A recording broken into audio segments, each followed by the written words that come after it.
பதவி வகித்து வரும் எடப்பாடி பழனிசாமி அவர்கள் தன்னுடைய கட்சியும் தன்னுடைய கட்டுப்பாட்டுக்குள்ளே இல்லை. தன்னுடைய கட்சியில் இருக்கக்கூடிய இரண்டாம் கட்ட தலைவர்களும் தான் சொல்வதை கேட்பது கிடையாது. அதேபோல கூட்டணி ஒழுங்காக அமையவில்லை. யார் யாரோ வருவார்கள் என்று எதிர்பார்த்தார், அவர்களும் வரவில்லை. கூட்டணி கணக்கும் ஒத்து வரவில்லை. எனவே இப்படிப்பட்ட விரக்தியிலே இன்றைக்கு பல்வேறு பொய்யான குற்றச்சாட்டுக்களை எல்லாம் ஒரு ஆர்ப்பாட்டத்தில் இன்றைக்கு சொல்லியிருக்கின்றார். நாங்கள் 2 தினங்களுக்கு முன்னாலே நடத்திய ஆர்ப்பாட்டம் என்பது தமிழ்நாட்டு மக்களுக்கு எரிவாயு சிலிண்டர் தடையில்லாமல் கிடைக்க வேண்டும், பெட்ரோல் டீசல் தடையின்றி கிடைக்க வேண்டும் என்பதற்காக நாங்கள் ஆர்ப்பாட்டம் நடத்தினோம். ஆனால் இவர் இன்றைக்கு மாநில அரசை கண்டித்து பல்வேறு குற்றச்சாட்டுக்களை முன்வைத்து அந்த ஆர்ப்பாட்டத்தை நடத்தினார். அதில் கூட பொதுமக்களுக்கு கேஸ் சிலிண்டருக்கு வழிவகைங்க, சிலிண்டர் தட்டுப்பாடு இல்லாமல் கிடைக்க ஏற்பாடு செய்யுங்கள் என்கின்ற கோரிக்கையை முன்வைக்க தன்னுடைய தோழமை கட்சியான தன்னை காப்பாற்றி கொண்டிருக்கிற பாரதிய ஜனதா ஒன்றிய அரசில் இருக்கின்ற காரணத்தால் அதை சொல்வதற்கு அவர் இன்றைக்கு மறுத்துவிட்டார், சொல்ல தயங்கிவிட்டார். அதுக்கு பதிலாக சொல்கிறார், தமிழ்நாட்டில் போதைப்பொருள் நடமாட்டம் அதிகரித்து விட்டது என்று. எந்த காலத்தில்? எப்போதுமே போதைப்பொருள் நடமாட்டம் இருக்கிறது. இவர்களுடைய ஆட்சியிலேயும் போதைப்பொருள் நடமாட்டம் இருந்தது.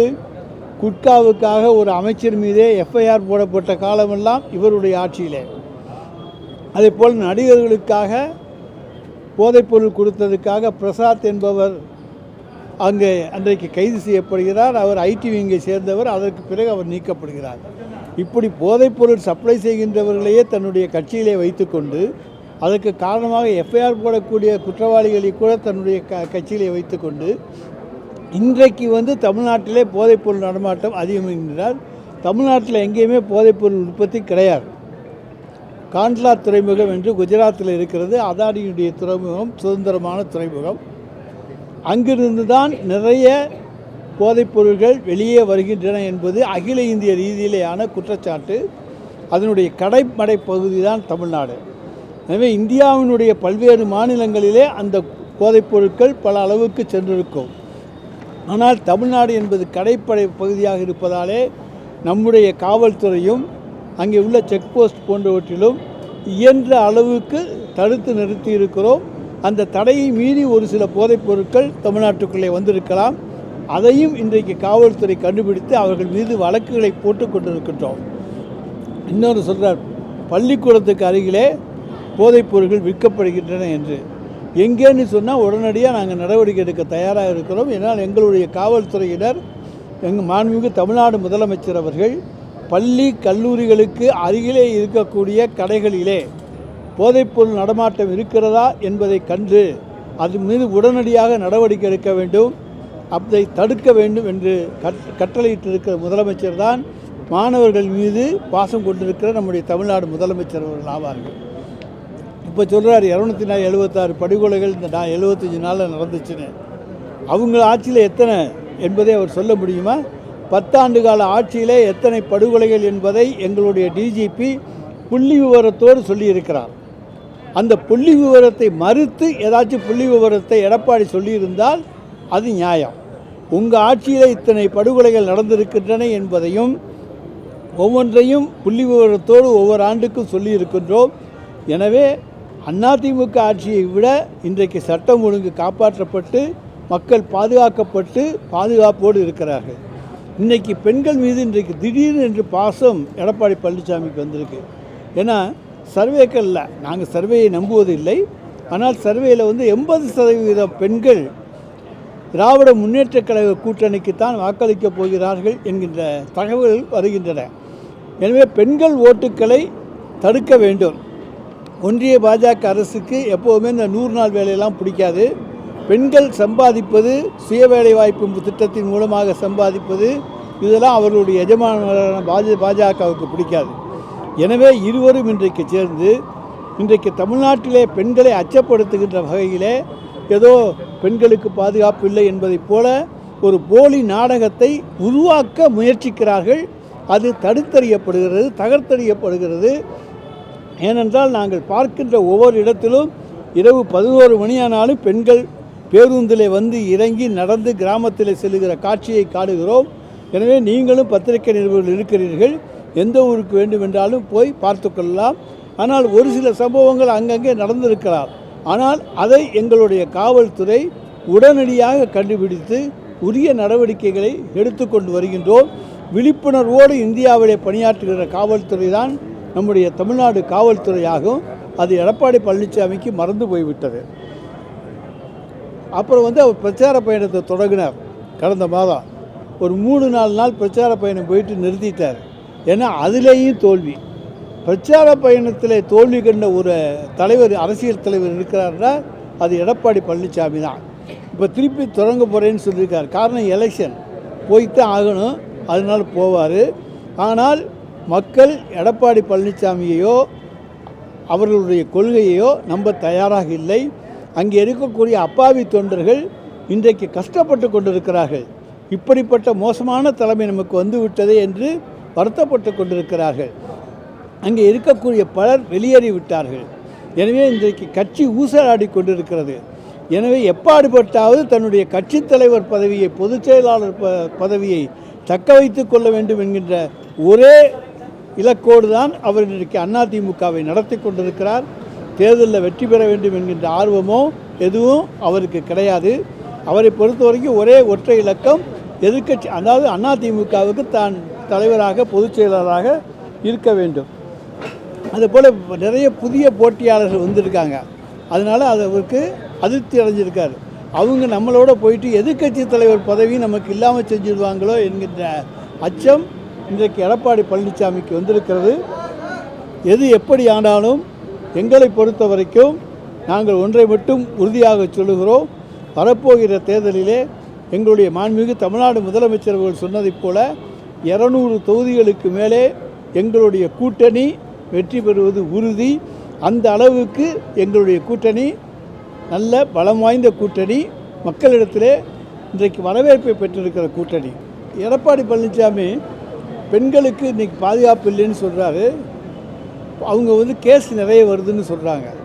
பெண்களுடைய ரகசியம் காப்பாற்றப்படுவதாலும் அவர்களுக்கு தைரியம் கொடுக்கப்பட்டிருப்பதாலும் இன்றைக்கு அதிகமான பெண்கள் இன்றைக்கு புகார் கொடுக்க முன்வருகிறார்கள். அதுதான் உண்மை.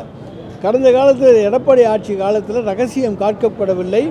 புகார் கொடுக்க வந்த பெண்ணையே காண்பித்து அவர்களே மீதே வழக்கு போட்டு அதற்கு பிறகு போராடித்தான் அந்த வழக்கு மாற்றப்பட்டது. எனவே இன்றைக்கு இந்த அரசு மீது மக்களுக்கு நம்பிக்கை இருக்கின்ற காரணத்தாலே அவர்கள் இன்றைக்கு இங்கே வருகிறார்கள். அடுத்து இந்த வரியெல்லாம் உதத்திட்டாங்கன்னு சொல்லி அப்படி ஒரு குற்றச்சாட்டையும் இப்போ சொல்லியிருக்கிறாரு.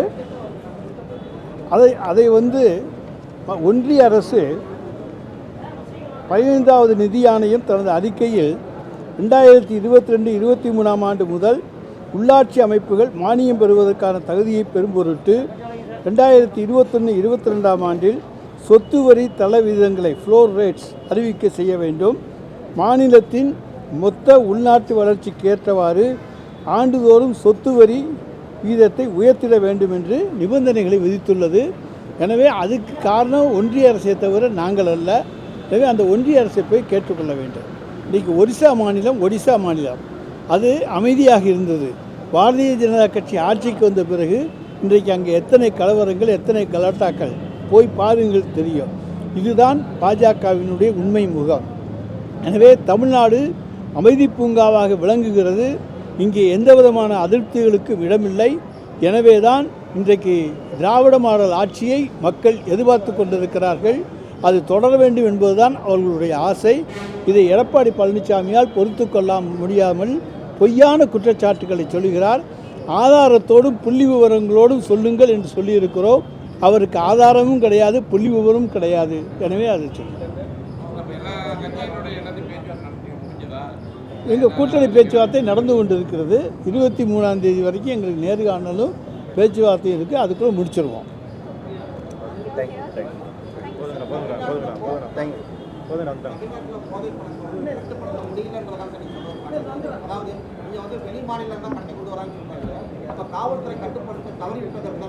காவல்துறை கட்டுப்படுத்த தவறவில்லை, கட்டுப்படுத்தி இருக்கிறது. அதனால தான் இங்கே தமிழ்நாட்டில் சம்பவங்கள் குறைவு. குஜராத்திலேருந்து வருது, பல மாநிலங்களிலே அந்த வழக்குகள் அதிகம். ஆனால் தமிழ்நாட்டில் மிக மிக குறைவு. தமிழ்நாடு காவல்துறை சிறப்பாக செயல்படுவதால் தான் போதைப்பொருள் வழக்குகள் இன்றைக்கு குறைவு. அங்கே போதைப்பொருள் நடமாட்டமும் குறைவு.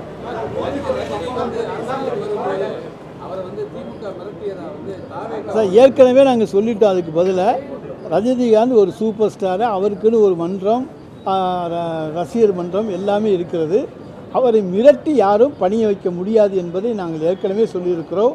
அன்புக்கு தான் அவர் அடிபணிவார், மிரட்டலுக்கு அவர் அடிபணியக்கூடியவர் அல்ல என்பது உங்களுக்கும் தெரியும், எங்களுக்கும் தெரியும்.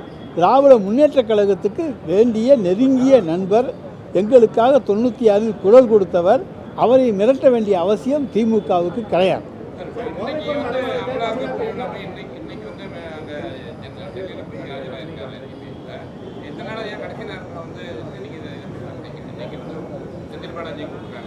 அதாவது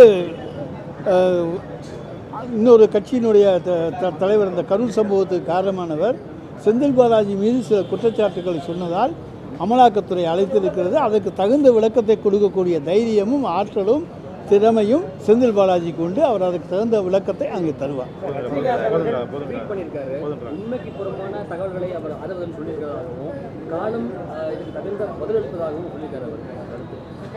என்ன சொல்றீங்கன்னு சொல்லல, புரியாது. டாஸ்மார்க்லாம் ஊழலே இல்லை. ஊழல் வந்து 2021 முன்னால் இந்த கணக்கை தாங்க எடுத்துகிட்டு போயிருக்காங்க. எங்கள்கிட்டலாம் எந்த ஊழலும் எங்கள் ஆட்சியில் கிடையாதுங்க. ஆதவர்ஜுனா அவர்கள் உண்மைக்கு புறமான தகவல்களை வந்து சொல்லியிருக்கிறதாகவும் காலம் காத்திருக்கு அதுக்கு பதில் சொல்லணும் அப்படின்னு சொன்னாவே அந்த கட்சி தோக்கும், எங்களுடைய திராவிட மாடல் ஆட்சி வரும் என்பதற்கு இதை ஒரு மறைமுக அடையாளமாக நாங்கள் எடுத்துக்கொள்கிறோம். சார், நிறைய நடவடிக்கை எடுத்திருக்கிறோம். நிறைய நிறைய நடவடிக்கைகள் எடுத்திருக்கிறோம். குற்றச்சாட்டுகள் பதிவு செய்திருக்கிறோம். கோர்ட்டிலே சில அமைச்சர்கள் மீது வழக்கு நடந்து கொண்டிருக்கிறது.